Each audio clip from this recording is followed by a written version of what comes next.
Hi, Bill 1911 here. Today I'd like to talk to you about something that's very important to us, and that's your safety. Do not attempt any of the things you see on our videos until you have thoroughly reviewed and understood our safety procedures.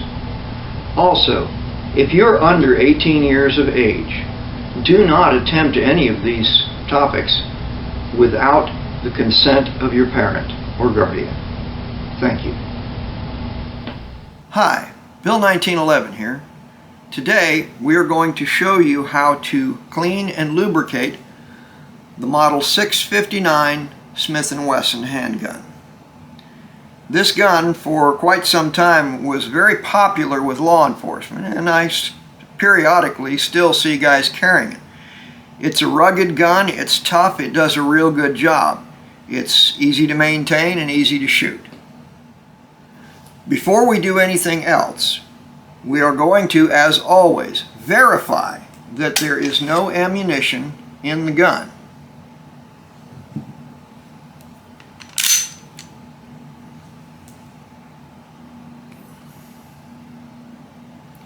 Once we've verified that there is no ammunition in the gun, we're going to inspect the work area and make sure that there is no ammunition present where we are working on this gun.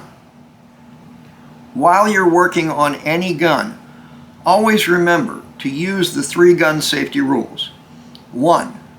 Always keep the gun pointed in a safe direction. 2. Always keep your finger off the trigger until you're ready to shoot. And 3. Always keep the gun unloaded until you're ready to use it.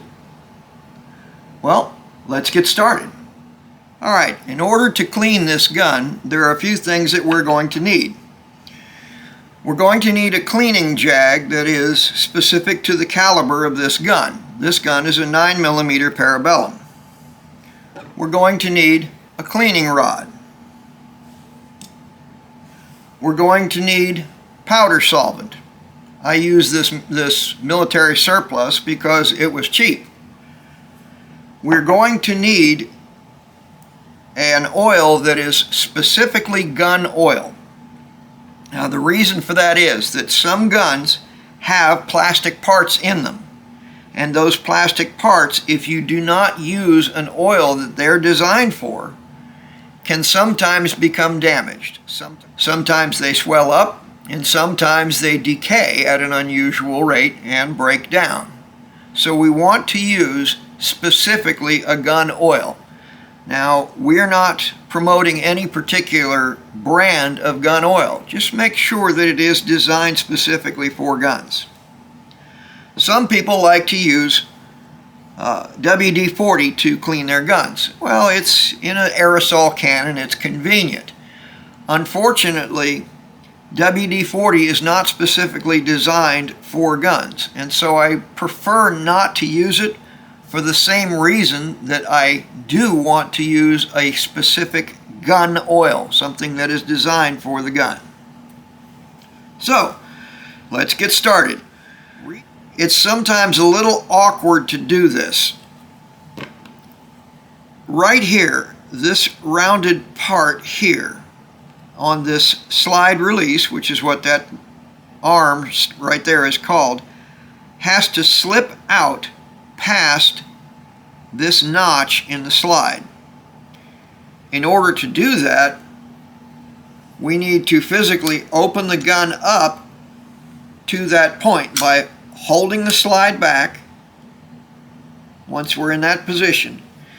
And then we're going to take the bottom of the magazine right here and we're going to push on that button until it pops through on the other side. If you look, you can see that it's come out a little bit. Then we simply extract it from the gun. Now the entire slide will slip forward off the frame, including the barrel, the recoil spring, the follower, or guide rod in this case, and the barrel bushing. So the next thing we're going to do is we're simply going to get a hold of this spring, pick up on it, and it'll pop right out. This is called a barrel bushing. It will rotate in one direction, and when it does, it will slide out of the front of the barrel. From that point, we can now extract the barrel through the back. That's all there is to disassembly. Pretty simple. Well, one more thing. We can pull the spring off of here, which is kind of awkward. You don't necessarily have to, but I like to because that way I can get everything cleaner. Now, remember, this spring only has one correct direction to go back together. If you slide it into the spring and it slides in loose like that, you've got it the wrong way. It has to go in the other way. There should be a good bit of resistance to getting that rod onto that spring. You'll feel it. One way it'll go easy, the other way it won't. You want it to be hard to slip onto the guide rod. If it isn't, it's backwards, and the gun will not cycle properly. So, to get started, what we're going to do is we're going to take a patch, cleaning patch, and we're going to wet it with our solvent. Now I'm going to set the solvent over here to make sure I don't bang it and knock it over. So first we're going to clean up the barrel, the outside of the barrel. Okay, and this is just to get any dried oil or any carbon residue or any powder that is burnt powder. And we're going to do our best to get as much of it off of here as we can. Now, quite often you can actually see where those powder deposits are. Like right here, there's some on the ramp. So we're going to spend a little time scrubbing on that, make sure we get it off. We're going to do the same procedure with all of the parts that we have laid out here. This is called a guide rod, and we're going to clean the guide rod, make sure that there's no dried up powder or anything like that on our guide rod.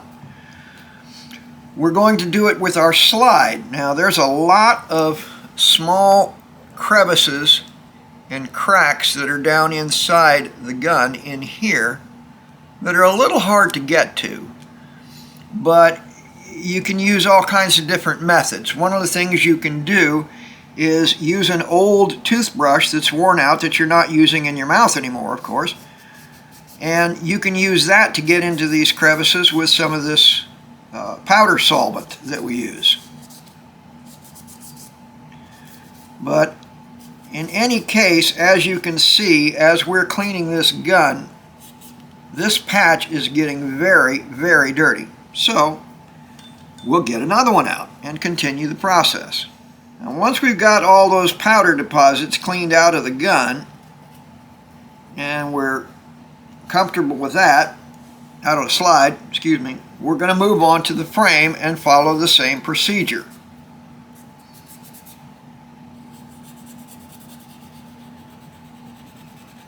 Okay, patch is dirty, get another.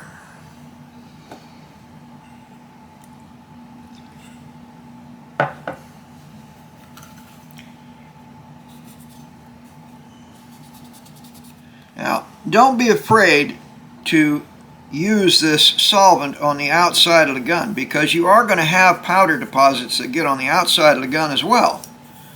So you're going to want to clean it everywhere you can reach. Just like that.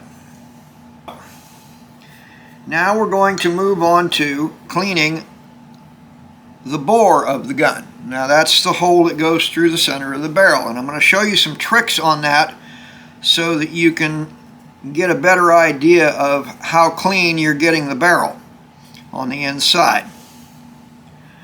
What we're going to do is we're going to take one of these gun cleaning patches and we're going to use it kind of like a reflector, okay? And we're going to look right down through the barrel, and if you look, it's kind of dark in there. It's hard to see real well what's in it. But when you take that white patch and you hold it underneath it, can you see how well that lights up the barrel and makes it easier for you to see it? It does make a difference. So right there we go.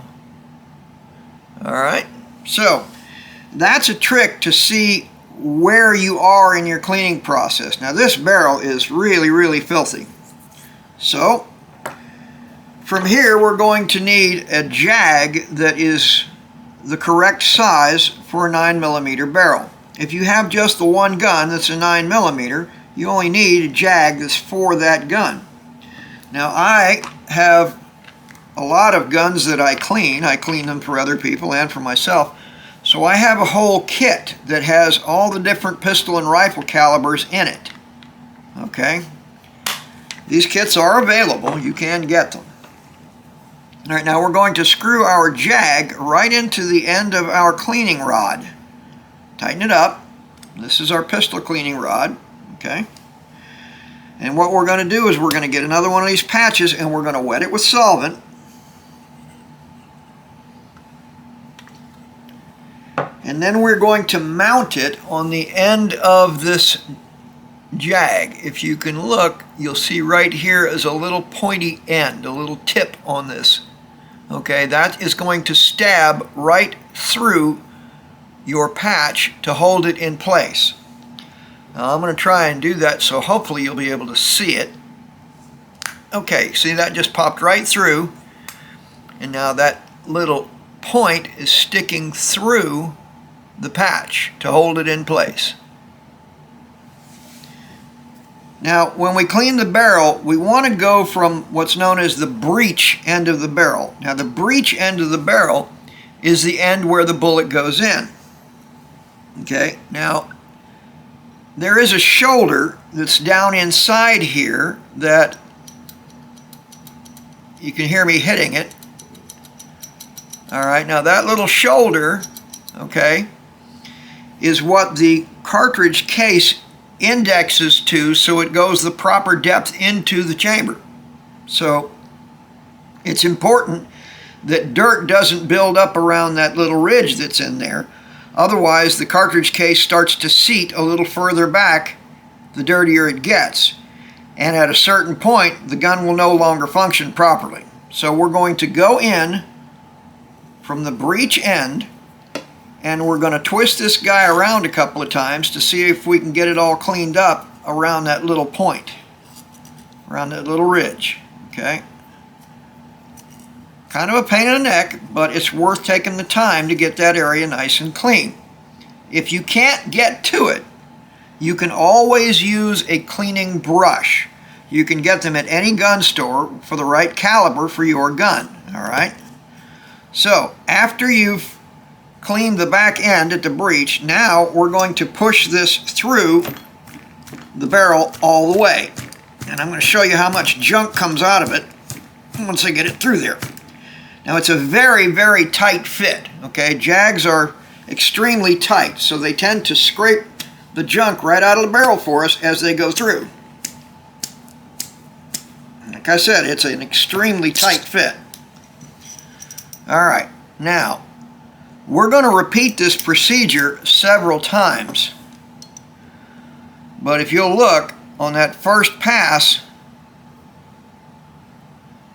we already got a bunch of junk right out of that barrel. Now, like I said, we're going to repeat this process several times until we are confident that the barrel is clean. And we can always use our little patch like a mirror to reflect the light up into that barrel so we can see whether it's clean or not. And this one needs a little more cleaning, so we're going to go a few more times through there. We have one more thing that we need to look at. Now, I'm going to unscrew my jag and use it as a tool to do this. We want to make sure that the spring inside our magazine and the magazine follower, that's this top part that the bullet actually pushes down, we want to make sure that these are nice and clean and that there's no powder deposits or anything in them. So the way we do that is right here on the back of it, you'll see a little button in the middle. Now if you push that button down, you can pull the floor forward right out of the magazine. okay? And from there, the spring will come out. It's being a little obstinate right now, but it'll come out, okay? So we get the spring right out of there, okay, so that we can clean it. Now I'm seeing quite a bit of powder deposits on this, so I'm glad we did it. Now the follower comes right down here, and we can clean all that up, all right? So let's get started. We're going to take one of these patches and we're going to kind of wrap it around the spring and just kind of turn the spring over and over like that until we have cleaned the entire spring. It doesn't take very long. And we're almost done. We're halfway there.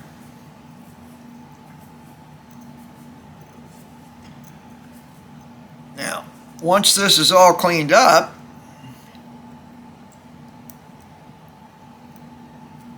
come on, get around there, you. All right, there we go. We can reassemble it. All right, so it looks like everything's pretty clean. We're going to check the body of this and make sure it's good and clean. Okay. I'm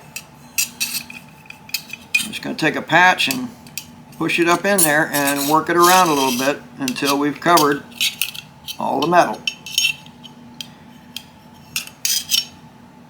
Now, I did this with a dry patch this time that doesn't have solvent so that you can really see that there really was a lot of dirt down inside there.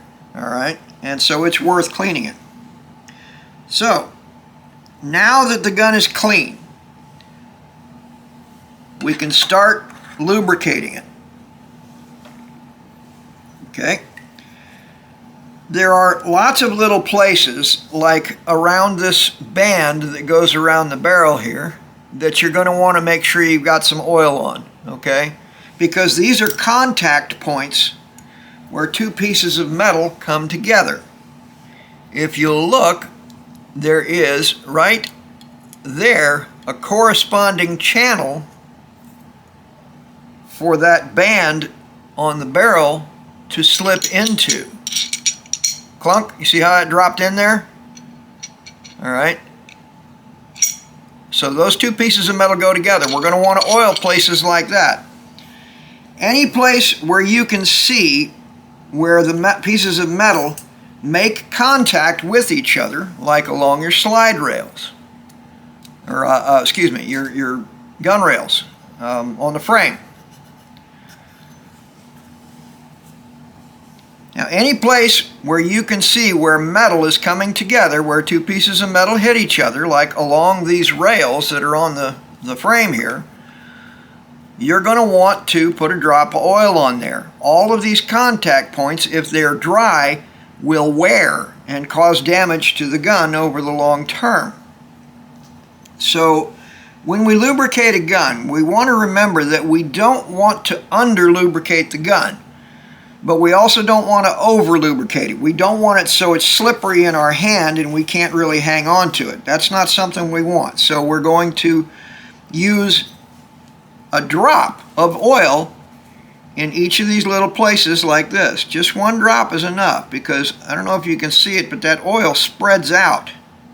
It's designed to do that. It's kind of a penetrating oil.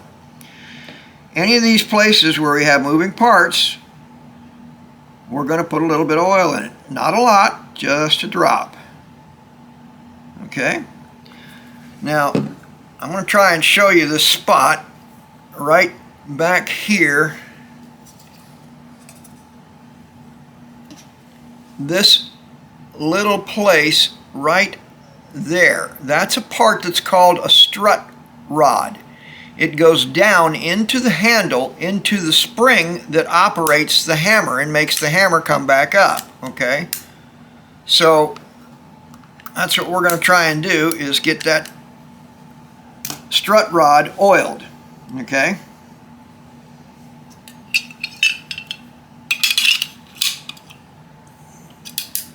All right. Okay, so we're going to put a little drop right in here. Okay, now we also want one on the sides of the hammer where it goes into the frame. I got quite a bit of oil on there, so I'm going to clean up my mess before I go any further. Alright, so we've oiled a lot of the parts, but there are still a few that need some touches here and there. Okay.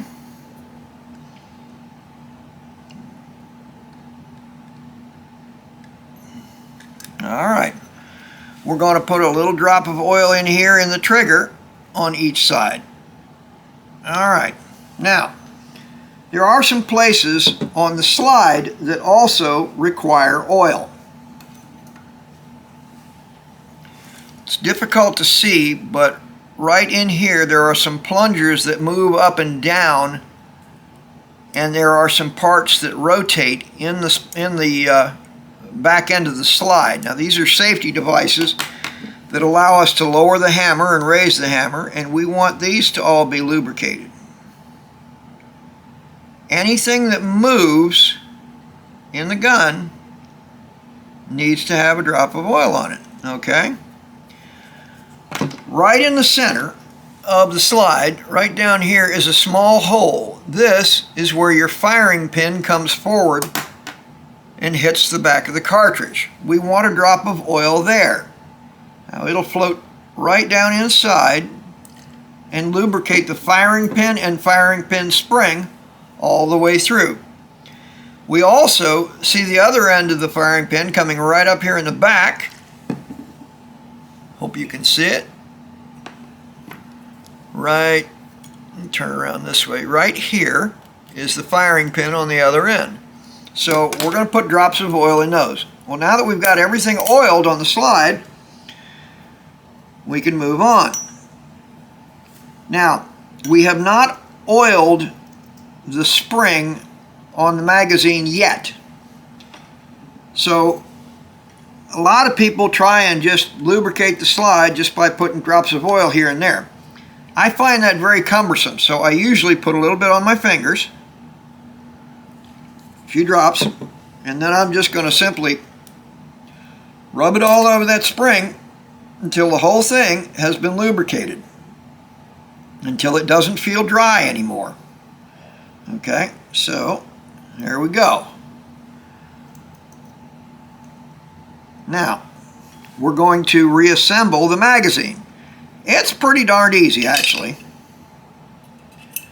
Stick the spring in it, okay, and we push it down. We get that floor plate piece underneath there. All right. So now we're going to simply put the floor plate back in position, push down a little bit to get it started. Once you've got it started good, it should slide right in and click, and that's going to hold that back together. And that's how you put your magazine together.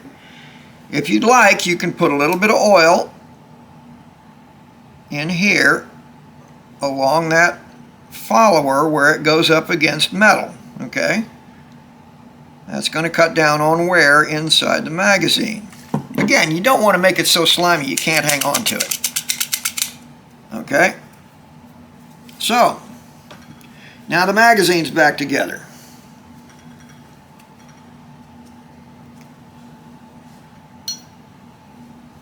We're going to put a couple of drops of oil down in that well that's in the slide. We're going to oil the barrel on its outside. Now the reason why is because the barrel, every time the slide moves, there's metal contact where the slide moves back and forth with this barrel bushing in it. I will try to show you.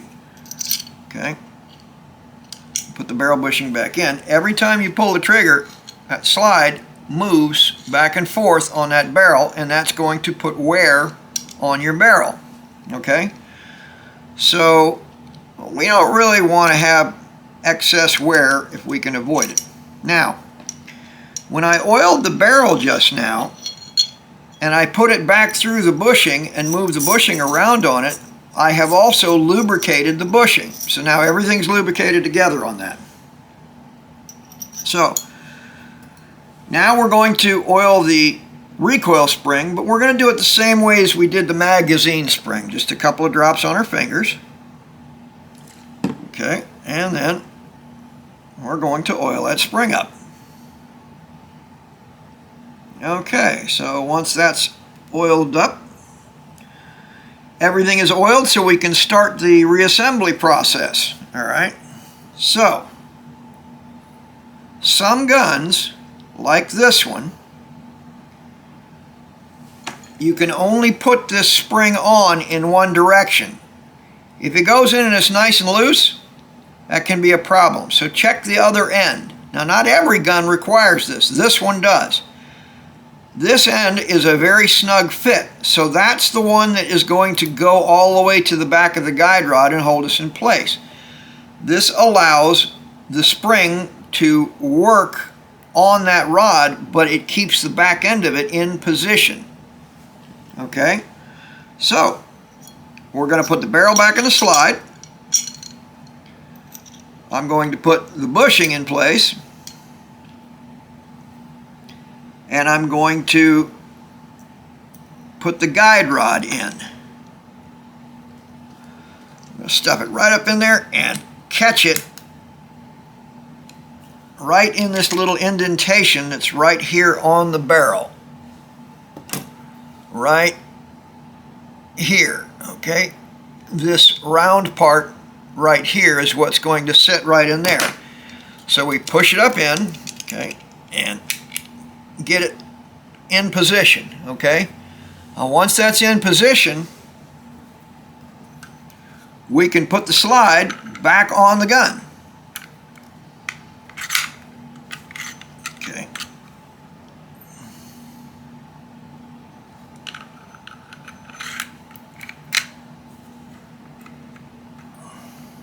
Now, back here on the back of the gun, you've got a couple of little parts that stick up. They're supposed to. So what you want to do is, as you slide that slide back, you want to make sure that you push these down so the slide can kind of walk right over the top of them, okay? And the last one is right there. Okay, so once we've got the slide all the way back into place, okay, we're going to put this pin back through it. Okay, now this was your slide release slide lock that you saw when we disassembled. This indenture right here in the slide is going to have to line up with this circular hole to allow the pin to pass through it. Once we get that indenture lined up, we can stick the pin right back through it all the way down. Once it's all the way down, this gun is reassembled. Okay, that's all there is to it. If you found this video to be helpful and informative, please don't forget to like us up above, subscribe down below, and please make sure you come to visit us at askbill1911.com.